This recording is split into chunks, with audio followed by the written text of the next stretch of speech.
What's up, everyone, and welcome to Pass or Play. My name's Kevin, aka the Muffin Mon, and today we're taking a look at Pumpkin Jack, developed by Nicolas Meissonier, a solo French developer. This game actually came out, I believe it was 2020. It's a Halloween-style game, as you can tell from Pumpkin Jack. Really leans into the old jack-o'-lantern type Halloween feel, but it did get a next-gen upgrade just this year, so about 2 months ago, and it's on sale right now. So I picked it up. I 100% it or platinum the whole game because I did get it on PS5. But I want to talk to you guys about it because I think this is quite a bit of a hidden gem.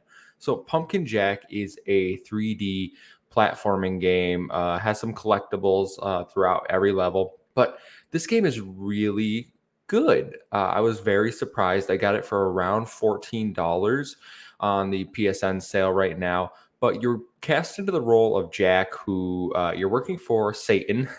So you are actually trying to destroy the world. You're not playing the hero in this game, even though they kind of talk like themselves, like they are the hero.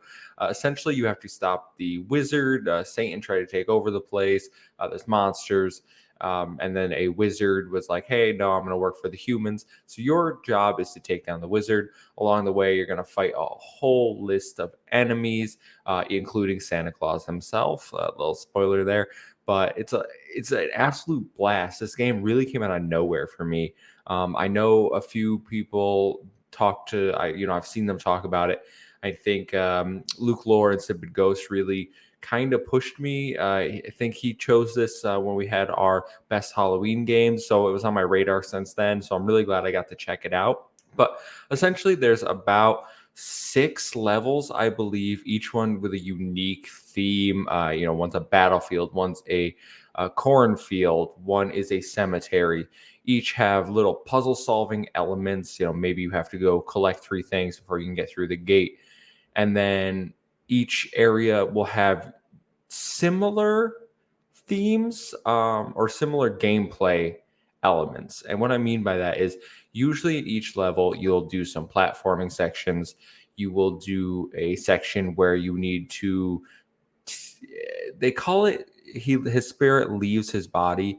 But essentially, what happens is you become just your head. You become a little pumpkin, and you have to do a little mini game. This can be whack a mole. It could be Simon Says. It can be this really funny matching game where you hit gravestones, and there's a lot of Easter eggs, like the characters will have the last name of characters from South Park or Game of Thrones. So there's a lot of unique little references like that, which I think go a long way to adding charm to the game. I think it's a lot of fun. I think it's really, I don't know, adorable at parts where you were like just exploring and you're like, this is hilarious. Like, why is this in the game? I think it's endearing. But apart from that, then you have usually a segment where you have to get pulled along, and what I mean is like you might get dragged by a gargoyle, or you might have to press X and use like a cart to race people. So it's one of these fast paced segments where you have to kind of rush through it, dodge obstacles, and maybe jump. It's a little less platforming, but I think they're really well done. Everything in this game I really liked. I'm a big 3D platforming fan, as anyone with the channel knows. But this game, while I don't think it's AAA quality, it's probably the best AA platforming you can get. And it's not even AA; it's an indie game, so that speaks to the quality. There are a few janky sections where you have to like push a cart that slows things down. Combat isn't always the most fluid. There's a variety of weapons. You get a whole weapon wheel. I believe there's 6 weapons each acting unique. One might be a magic orb, one might be a shotgun, and then you get some swords and spears, each with different combos. But sometimes the enemies, you get a little jank with it. It's not the worst thing because combat isn't really the main focus of this game, but it does kind of take away from it. I will say the collectibles are great in this game. There are 20 skulls in each level to collect. There are 5 Christmas presents, and then there is one. It's like a record player that you have to get. And when you find the record player, Jack does a funny little dance, which I'm probably showing a clip of right now, if you're over on YouTube. But it's just so endearing. Like the crow makes sense because of the what happens in the game. So I understand why you collect those. The Christmas presents are just fun. Like Jack is trying to get Santa to give him a new body. He writes letters to Santa. It's actually pretty funny. And I don't know why there are record players that make him dance, but man, do I love it. So if you are playing this game, it's one you're going to want to check behind every rock, every little nook and cranny, every side path. Make sure you go down. Some of these are pretty well hidden, although I believe I only missed about 7 during my main playthrough. And then there is a level select, so you can go back, clean those up real quick. Did not take me very long. I say this game is about 7 to 8 hours long. You could probably platinum it in that length of time. But every level is such a joy.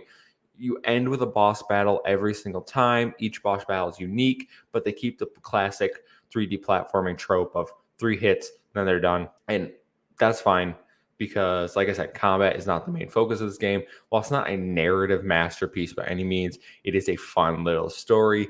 Ultimately, you trying to take down the human race is something you don't get to do much in games. Apart from the platforming sections, there is a little shop where you can buy costumes for Jack. And as you've seen in my gameplay, since it's Christmas time, I played the entire game in the Christmas outfit. So I'm looking pretty festive in my Jack outfit, but there's tons of other ones. You can be a scarecrow, you can be some sort of cowboy. It's a whole list. You need to collect the skulls of the crows in order to buy those. It's a really easy platinum. Like if you're a trophy hunter, I would definitely recommend this game. You can knock this out really, really quickly. I think the soundtrack is really good to this game. I found myself just like walking around the house, with the song stuck in my head. Each level has a unique theme. There's a battle theme that really is really good. Like there's enemies around when it's going. The fast-paced sections have like this upbeat tempo to it. Apart from that, like I don't know. I found myself really enjoying the aspects of this game. Is it a perfect game? No, but it's really good, especially when you consider it was developed by one person.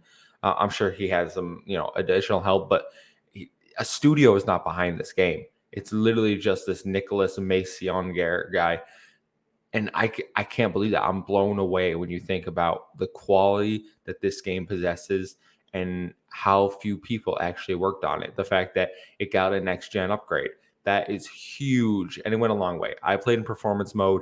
It was flawless. It looked really good. It's not a graphical showcase by any means, but it stayed locked at 60 frames per second the entire playthrough. I never saw a drop, even in intense sequences. And I was on PlayStation 5, so I did not have VRR enabled like you might on Xbox. So I would have noticed frame rate drops. This game was locked, is really good. I'd say overall, I don't know if I would pay full price for this game, although if you like 3D platformers, I would not say don't do it because this is a solo developer. I say, support those guys, support the people that are out there making these games, trying to get into the industry. And even if it's not some groundbreaking, like this is a good game. This game deserves to be supported. And I hope this isn't the last we hear from Nicholas. But I did get it on sale. It's definitely not a pass. I think if you like 3D platformers, you should play this game, but I would maybe wait for a sale. Right now, the January sale, it's on sale on Xbox and PlayStation for about $14. Maybe go pick it up if this sounds appealing to you. If you're looking for those holiday, we're kind of in a little drought of holiday games. If you didn't get anything for Christmas and you want to, or maybe you got some gift money for Christmas that you are looking to spend, this is definitely a good pick up.